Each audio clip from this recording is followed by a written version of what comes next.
Regardez ce sujet d'Ahmed Tazir. Retour sur cette visite de 24 heures. Elle n'est pas terminée au moment où je vous parle. Et puis, s'était passé des choses ici à l'Assemblée, notamment le président de la Douma était venu préparer cette visite. Vous étiez là, Hervé Mariton. Retour, évidemment, sur ce dossier franco-russe avec Ahmed Tazir. Regardez. Sous les ors du Kremlin, ambiance glaciale entre François Hollande et Vladimir Poutine. Les deux hommes croisent à peine le regard pendant leur intervention devant les journalistes. Une visite de 24 heures, un objectif de politique étrangère, trouver avec le président russe une solution politique rapide au conflit en Syrie. Hélas, en 8 mois, la situation s'est encore dégradée en Syrie.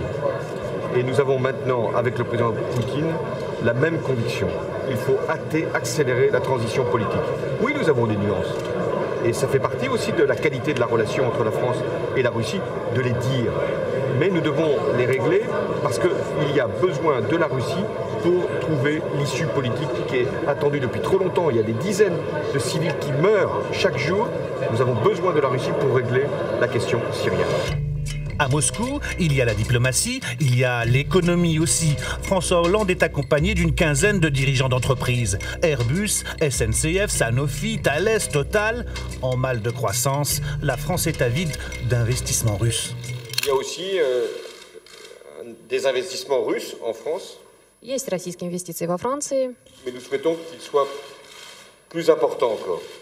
Et le volume d'investissement français en Russie est très important, c'est plus de 9 milliards. Donc nous avons largement de quoi parler et nous sommes très heureux de vous accueillir ici. Plus d'investissements français en Russie que le contraire. François Hollande aimerait inverser la tendance. Comment ça va? Ça va bien, monsieur le Président, oui, merci. Vous avez été bien traité? Oui, c'est ça. Assemblée nationale, il y a 15 jours, Claude Barthelone accueille une grande délégation de parlementaires russes. En prévision du voyage présidentiel, mais pas seulement, il faut redynamiser le couple franco-russe. C'est une forme normale, traditionnelle de la diplomatie parlementaire. Rencontrer ses collègues, négocier, discuter avec eux les sujets d'actualité sur le plan international.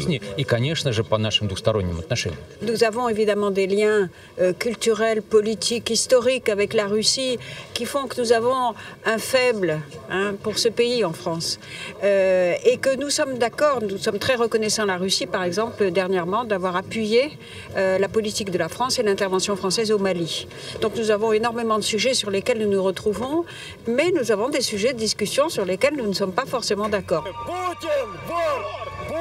Pas d'accord sur la situation des droits de l'homme, par exemple. François Hollande en a parlé sur le bout des lèvres à Moscou. Comme en Algérie, où il s'était rendu en décembre dernier, le président de la République n'a pas voulu aborder les sujets qui fâchent. Élections truquées, interdiction de manifester pour les opposants, arrestations et condamnations abusives, censure médiatique. Selon plusieurs ONG, le Kremlin a mené l'an dernier contre la société civile russe les pires répressions dans l'histoire de la Russie post-soviétique.